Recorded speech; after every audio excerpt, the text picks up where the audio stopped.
ನಮಸ್ಕಾರ. ವಿಕೆ ಡಿಜಿಟಲ್ ನ್ಯೂಸ್ಗೆ ಸ್ವಾಗತ. ಇಂದು ಮೇ 1ನೇ ತಾರೀಕು. ಮೇ ಡೇಯನ್ನಾಗಿ ಆಚರಿಸಲಾಗುತ್ತಿದೆ.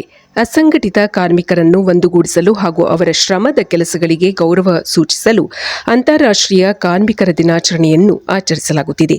ಮೈಸೂರಿನಲ್ಲಿ ಖಾಸಗಿ ವಾಣಿಜ್ಯ ಮೋಟಾರು ಸಾರಿಗೆ ಹಾಗೂ ಸಂಬಂಧಿತ ಕಾರ್ಮಿಕರ ಹೊಸ ಯೋಜನೆಯನ್ನು ಕಾರ್ಮಿಕ ಇಲಾಖೆ ರೂಪಿಸಿದೆ. ಫಲಾನುಭವಿಗಳ ನೋಂದಣಿ ಹಾಗೂ ಸ್ಮಾರ್ಟ್ ಕಾರ್ಡ್ ವಿತರಣೆ ಕಾರ್ಯಕ್ರಮ ಈ ದಿನ ನಡೆಯಲಿದೆ.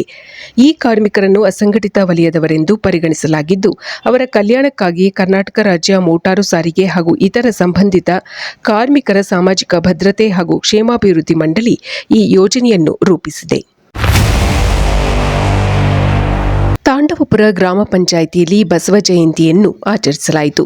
ಪಂಚಾಯಿತಿ ಕಚೇರಿಯಲ್ಲಿ ಬಸವಣ್ಣನವರ ಭಾವಚಿತ್ರಕ್ಕೆ ಗ್ರಾಮ ಪಂಚಾಯಿತಿಯ ಅಧ್ಯಕ್ಷೆ ನಾಗಮ್ಮ, ಪಿಡಿಒ ಪ್ರಕಾಶ್, ಪೌರ ಕಾರ್ಮಿಕರು ಹಾಗೂ ಗ್ರಾಮ ಪಂಚಾಯಿತಿಯ ಸದಸ್ಯರು ಪುಷ್ಪ ನಮನ ಸಲ್ಲಿಸಿದರು. ಬಸವಣ್ಣನವರ ಆದರ್ಶಗಳನ್ನು ಮೈಗೂಡಿಸಿಕೊಳ್ಳುವಂತೆ ಗ್ರಾಮ ಪಂಚಾಯಿತಿ ಅಧ್ಯಕ್ಷೆ ಕರೆ ನೀಡಿದರು. ರಸ್ತೆ ಅಪಘಾತದಲ್ಲಿ ಗಾಯಗೊಂಡಿದ್ದ ಬೈಕ್ ಸವಾರನನ್ನು ಶಾಸಕ ಎಆರ್ ಕೃಷ್ಣಮೂರ್ತಿ ಅವರು ಆಸ್ಪತ್ರೆಗೆ ದಾಖಲಿಸಿದ್ದಾರೆ. ಕೊಳ್ಳೇಗಾಲ ತಾಲೂಕಿನ ಉತ್ತಂಬಳ್ಳಿ ಗ್ರಾಮದ ಮುಖ್ಯ ರಸ್ತೆಯಲ್ಲಿ 2 ಬೈಕುಗಳು ಮುಖಾಮುಖಿ ಡಿಕ್ಕಿಯಾಗಿದೆ. ಬೈಕ್ ಚಲಾಯಿಸುತ್ತಿದ್ದ ಮಾಂಬಳ್ಳಿಯ ಉಲ್ಲಾಸ್ ಹಾಗೂ ಉತ್ತಂಬಳ್ಳಿಯ ಲಿಂಗರಾಜು ತೀವ್ರವಾಗಿ ಗಾಯಗೊಂಡಿದ್ದರು. ಅಪಘಾತವನ್ನು ನೋಡಿದ ಶಾಸಕ ಎಆರ್ ಕೃಷ್ಣಮೂರ್ತಿ ತಮ್ಮ ವಾಹನದಲ್ಲಿಯೇ 2 ಗಾಯಾಳುಗಳನ್ನು ಕರೆದುಕೊಂಡು ಹೋಗಿ ಆಸ್ಪತ್ರೆಗೆ ದಾಖಲಿಸಿದ್ದಾರೆ. ಶಾಸಕರ ಈ ನಡೆ ಸಾರ್ವಜನಿಕರ ಮೆಚ್ಚುಗೆಗೆ ಪಾತ್ರವಾಗಿದೆ.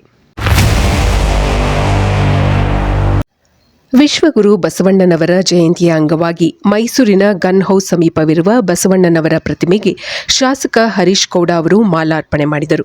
ಈ ಸಂದರ್ಭದಲ್ಲಿ ವಿಧಾನ ಪರಿಷತ್ ಸದಸ್ಯ ಡಾಕ್ಟರ್ ಡಿ ತಿಮ್ಮಯ್ಯ, ನಗರ ಕಾಂಗ್ರೆಸ್ ಘಟಕದ ಆರ್ ಮೂರ್ತಿ, ಶಿವಣ್ಣ, ಜಿ ಸೋಮಶೇಖರ್, ಕಾರ್ಮಿಕ ಸಂಘಟನಾಧ್ಯಕ್ಷರಾದ ಸಿದ್ದರಾಜು ಹಾಗೂ ಇತರರು ಶಾಸಕ ಹರೀಶ್ ಗೌಡ ಅವರೊಂದಿಗೆ ಬಸವಣ್ಣನವರಿಗೆ ಪುಷ್ಪ ನಮನ ಸಲ್ಲಿಸಿದರು.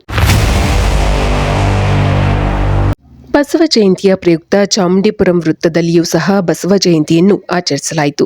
ಕೃಷ್ಣರಾಜ ಕ್ಷೇತ್ರದ ಕಾಂಗ್ರೆಸ್ ಮುಖಂಡ ಎನ್ಎಂ ನವೀನ್ ಕುಮಾರ್, ವಾಸುದೇವಮೂರ್ತಿ, ಜಗದೀಶ್, ಯೋಗೇಶ್ ಹಾಗೂ ಇತರ ಮುಖಂಡರು ಈ ಕಾರ್ಯಕ್ರಮದಲ್ಲಿ ಭಾಗವಹಿಸಿದ್ದರು.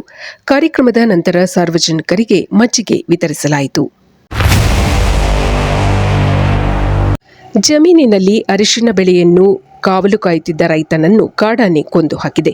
ಚಾಮರಾಜನಗರದ ಹನೂರಿನ ಕೊರಮನಕತ್ತರಿ ಗ್ರಾಮದಲ್ಲಿ ಈ ದುರ್ಘಟನೆ ನಡೆದಿದೆ.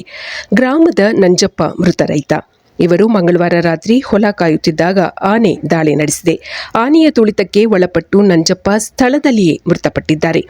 ಘಟನಾ ಸ್ಥಳಕ್ಕೆ ಮಲೆ ಮಹದೇಶ್ವರ ವನ್ಯಜೀವಿ ವಿಭಾಗದ ಡಿಎಫ್ಒ ಚಕ್ರಪಾಣಿ ಹಾಗೂ ಆರ್ಎಫ್ಒ ಪುಟ್ಟರಾಜು ಧಾವಿಸಿ ಪರಿಶೀಲನೆ ನಡೆಸಿದರು. ಈ ವೇಳೆ ಗ್ರಾಮಸ್ಥರು ಅರಣ್ಯ ಇಲಾಖೆಯ ಅಧಿಕಾರಿಗಳ ವಿರುದ್ಧ ಆಕ್ರೋಶ ಹೊರಹಾಕಿದರು. ಅರಣ್ಯ ಇಲಾಖೆಯ ನಿರ್ಲಕ್ಷ್ಯವೇ ಈ ಘಟನೆಗೆ ಕಾರಣವೆಂದು ಗ್ರಾಮಸ್ಥರು ಆಪಾದಿಸಿದರು. ಮೃತ ರೈತನ ಕುಟುಂಬಕ್ಕೆ 20 ಲಕ್ಷ ರೂಪಾಯಿ ಪರಿಹಾರ ನೀಡುವಂತೆ ಒತ್ತಾಯಿಸಿದರು. ದೇಶ ವಿದೇಶಗಳಿಗೆ ಹಾಗೂ ಪ್ರೇಕ್ಷಣೀಯ ಸ್ಥಳಗಳಿಗೆ ಅತ್ಯುತ್ತಮವಾದ ಟ್ರಾವೆಲ್ಸ್ ಅಂದರೆ ಅದು Vikram travels and resort India private limited. ಹೆಚ್ಚಿನ ಮಾಹಿತಿಗಾಗಿ ಸಂಪರ್ಕಿಸಿ 9611375852, 9880725851, 08023461222 ಹಾಗೂ 23462660. ಇದು ಈವರೆಗಿನ ಸುದ್ದಿಗಳು. ಮತ್ತಷ್ಟು ಸುದ್ದಿಗಳಿಗಾಗಿ ನೋಡ್ತಾ ಇರಿ ವಿಕೆ ಡಿಜಿಟಲ್ ನ್ಯೂಸ್. ವೀಕ್ಷಕರೇ, ವಿಕೆ ಡಿಜಿಟಲ್ ನ್ಯೂಸ್ ಯೂಟ್ಯೂಬ್ ಚಾನಲ್ ಅನ್ನು ಲೈಕ್ ಮಾಡಿ, ಸಬ್ಸ್ಕ್ರೈಬ್ ಮಾಡಿ ಮತ್ತು ಹೆಚ್ಚಿನ ಜನರಿಗೆ ಶೇರ್ ಮಾಡಿ.